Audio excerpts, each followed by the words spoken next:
said most of my content on spiritual alchemy would be about persisting because for me, honestly, it's the most difficult part. So I made a post here on this page earlier today about reading posts on Reddit about instant manifestation. And most of the posts, again, said that the key to instant manifestation is realizing your power to do so. Just believing that you have the power to instantly manifest everything that you want. So in that post, I talked about the knowingness, knowing that it's coming, like not doubting because you know that it's coming. And in that video, I said that someone gave the example of when you wake up in the morning, you know that you're going to have breakfast. You know that you have eggs and bacon and bread in your refrigerator. And that when you get up, you're going to go downstairs and prepare it and you're going to have breakfast. And that is the knowingness that you need to have when manifesting, when affirming your desires. So after I made the video, I had a thought, like it was like my thoughts are always like dominoes. So after I made the video, I was like, when I wake up in the morning and I don't eat bacon, but when I wake up in the morning and I know that I'm going to have breakfast and I know that there is breakfast downstairs waiting for me to come downstairs and prepare it, I'm still hungry. That doesn't mean that I'm not hungry. I know for a fact that I have food in my kitchen, and when I wake up in the morning, I'm going to have breakfast. I know that because I know that when I went to bed, I had food in my kitchen, but that doesn't remove the hunger that I feel when I wake up. No matter what fact, no matter your level of knowingness, like you know that you're going to get this, the waiting is still difficult because you're still hungry. You know that it's coming, right? Just like you know that you have food in your kitchen and you're going to be able to prepare breakfast for yourself when you get up in the morning, but that doesn't stop the hunger. It doesn't stop your desire. And let's say it's something that you've been craving for a while. Let's say, you've been craving French toast because French toast was the example that I used in my other video. Let's say you've been craving French toast for a while. And you go out, it's nighttime, you get off work, you go to the supermarket, you get your bread, your eggs, your cinnamon, whatever it is that you put in your French toast. You come home, you put it away because you know that when you wake up in the morning, you're going to make yourself French toast. You're sure of this because you went to the supermarket and you brought all the ingredients. You still go to bed thinking about it constantly, desiring it constantly, hungry for it constantly. So even in the knowingness, your desire to immediately manifest, your desire to have that thing that you want right now is not removed. It's not that you're doubting. It's the waiting because you want it now. You're hungry for it now. That's because you're anxious to manifest whatever it is. I don't want to use the word anxious. Just because you have the desire to instantly manifest whatever it is that you're affirming into your 3D doesn't mean you're doubting. It doesn't mean you're afraid. It just means, I know that this is coming, but damn it, I want it right now.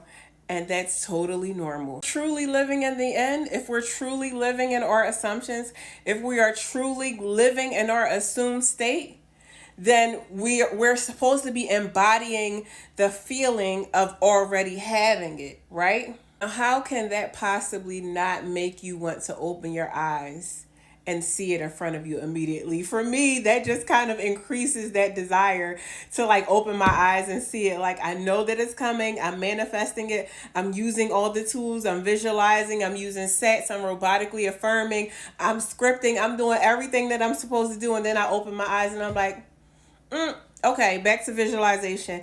It kind of, for me, increases. It's like, let's go back to French toast. If I've been craving French toast for 2 or 3 weeks and I go to the supermarket, I get all the ingredients. I'm visualizing having French toast. If I begin to visualize having French toast, I begin to see it in my mind. I begin to smell the smell of the cinnamon cooking on a French toast. My mouth starts to water. And that just increases my desire to have the French toast right now. I know that I'm going to get it, but embodying the feeling of having it, embodying the feeling of like sitting with your specific person, watching movies, or just like chilling out at home with them, kissing them, touching them, whatever it is, embodying that feeling has to increase your desire to have that right now. Like, how can it not? And like, I don't want to ramble on and on. I don't want to get repetitive.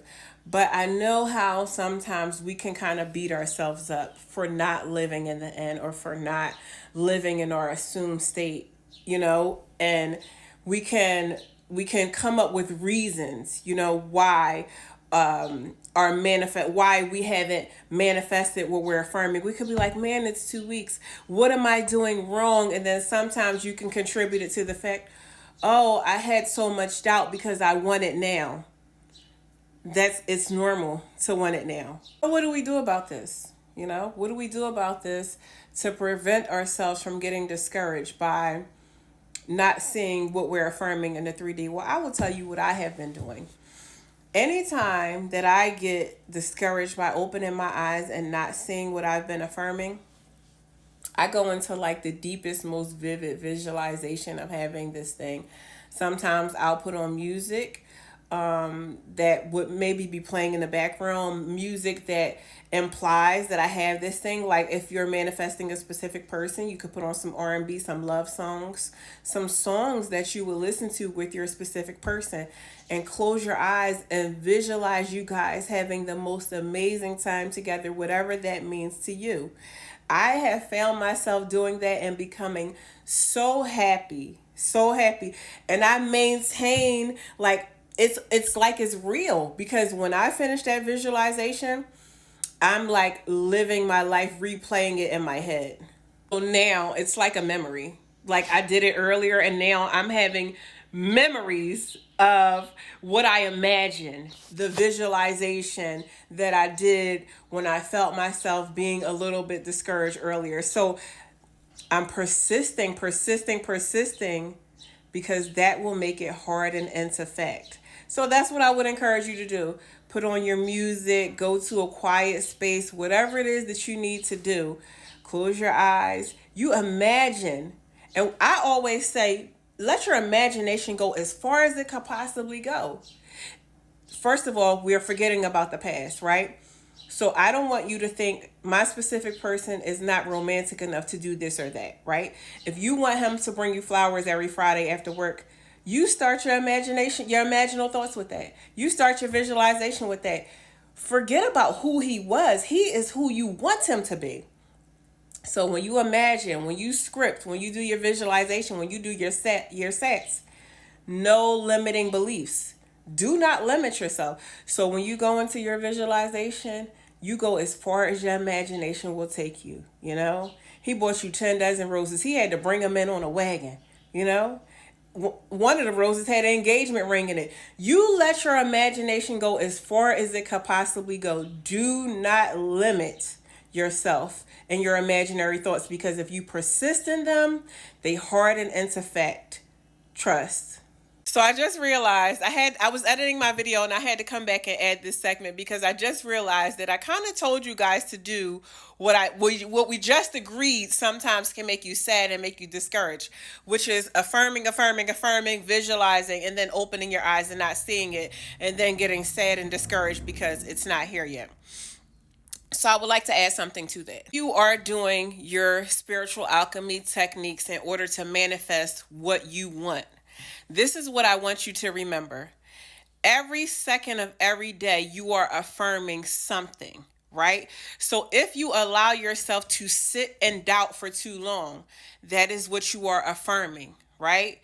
So when you get to this place where you start to feel like this might not work, maybe I'm not going to get it, you have to go back to affirming, visualizing, sets, scripting, whatever it is that you truly want, whatever it is that you truly desire.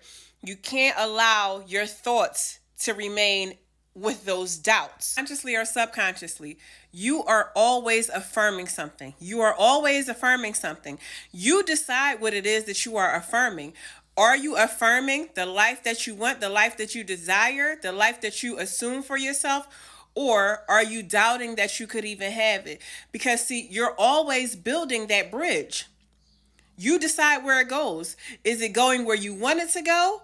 Is it going where you would like for it to go? Or is it going in the direction of your doubts? Is it going in the direction of what you want?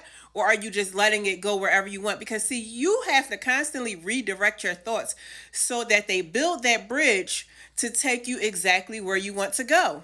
So don't think of robotic affirmations as, oh, I'm just sitting here mindlessly saying words. You are building a bridge. You're building a bridge and it's taking you where you're saying that it's taking you. That's why you're saying that. Redirect your thoughts so that your bridge takes you where you want to go. Script. Get out a piece of paper and a pencil. Write down what it is that you want exactly. Be as detailed as you possibly can. You have to remember that no matter what, like I said earlier, you are always affirming something.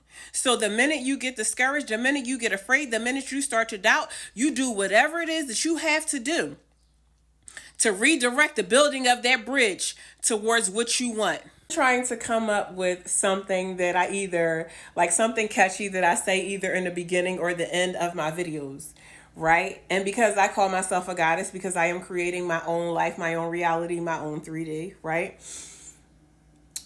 I've been trying to figure out something. So I've been like, this morning I was like, I want to say at the end of my videos, like, now go be godlike, now go do what a goddess would do. Go live how a goddess would live. Go be what a goddess would be. Go behave like a goddess would behave. Something like that. Help me come up with something, y'all, because I'm not stuck. I'm just juggling some ideas and I want y'all input on that.